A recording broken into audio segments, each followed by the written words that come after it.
Hello friends, আমি অচিন্ত। আমি চলেন ইউটিউব চ্যানেল ইনটু শাহিদ কিচেনে। আমরা এক নতুন রেসিপি শেয়ার করবো, সেটা আছে শুক্তো বানিয়ে দেখাবো। সেটা আমাদের কি কি উপকরণ লাগে আসুন দেখাই। তার আগে কথা বলে দিই, আমার চ্যানেলে যেসব ভিডিও ছাড়া আছে, আপনার যদি ভালো লেগে থাকে অবশ্যই লাইক কমেন্ট আর শেয়ার করুন, বেশি বেশি করে শেয়ার করবেন। যদি আমার চ্যানেলে নতুন হয়ে থাকেন তাহলে প্লিজ সাবস্ক্রাইব করে দেবেন, নিচে বেল নোটিফিকেশনটা অল করে দেবেন যাতে আমার ভিডিও আমার কাছে আগে পৌঁছে। তার জন্য শুক্তো বানাতে কি কি উপকরণ লাগে আসুন দেখাই।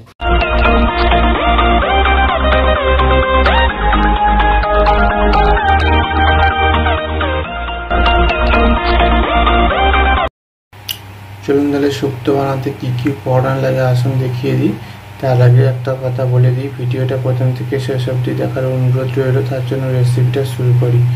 এখানে আমি কিছুটা পরিমাণ ডাঁটা কেটে নিয়েছি, এখানে একটা বেগুন কেটে নিয়েছি, আর এখানে আমি আলু কেটে নিয়েছি পরিমাণ মতো, আর গাজর কেটে নিয়েছি পরিমাণ মতো, আর এখানে আমি একটা করলা কেটে নিয়েছি পরিমাণ মতো। তার জন্য রেসিপিটা শুরু করি। আমি সমস্ত সবজিগুলো কেটে ভালো করে ধুয়ে নিয়েছি, তার জন্য রেসিপিটা শুরু করি।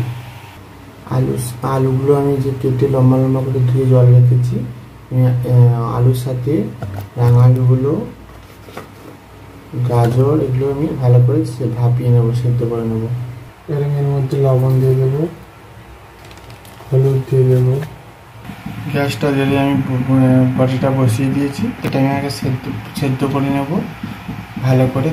আলু, গাজর আর রাঙা আলু ভালো করে সেদ্ধ করে নেব। তারপরে আমি ওগুলো ভেজে বসাবো শুক্তোটা। গ্যাসটা জ্বালিয়ে কড়াটা বসিয়ে দিয়েছি, কড়াটা গরম হয়ে গেছে। এর মধ্যে তেল দিয়ে দেবো।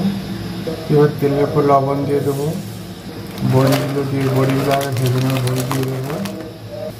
সেদিন বড়িগুলো ভাজা হয়ে গেছে, এটাকে তুলে নেব। এবার ওই কড়াইয়ের মধ্যে অল্প তেল, ডাঁটাগুলো দিয়ে দেবো, লবণ দিয়ে দেবো,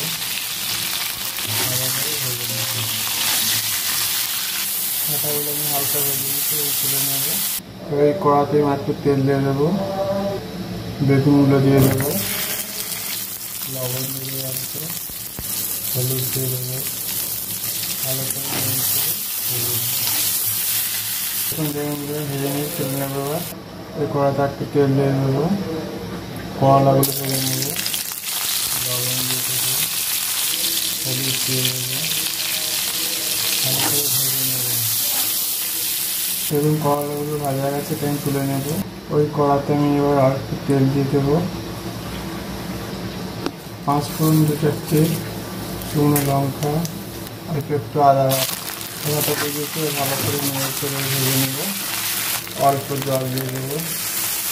এবার দিয়ে দেবো পোস্ত বাটা, সর্ষে বাটা, ভালো করে মশলাটা কষে নেব।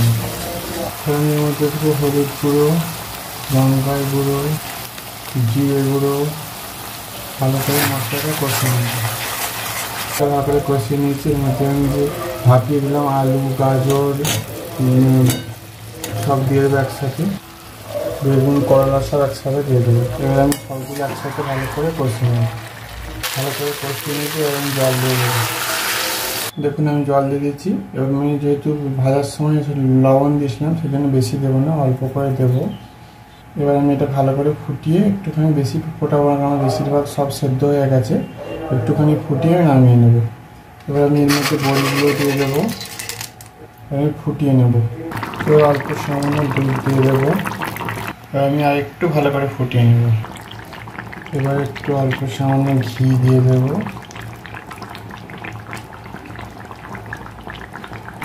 এবার আমি সর্ষে আর গোটা জিরে ভেজে গুঁড়ো করেছিলাম, সেটা দিয়ে দেবো। দেখুন শুক্তোটা আমার হয়ে গেছে, এটা আমি নামিয়ে নেব। দেখুন আমার শুক্তো রেসিপিটা রেডি হয়ে গেছে।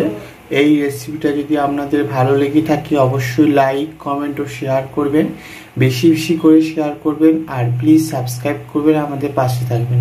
তা চলুন দেখা হচ্ছে নেক্সট ভিডিওতে। এরকম নিত্য নতুন ভিডিও পাওয়ার জন্য আমাদের চ্যানেলটাকে অবশ্যই সাবস্ক্রাইব করুন, আমাদের পাশে থাকবেন। তা চলুন দেখা হচ্ছে নেক্সট ভিডিওতে। আপনারা এটা বাড়িতে অবশ্যই ট্রাই করবেন, আশা করি খুব ভালো লাগবে।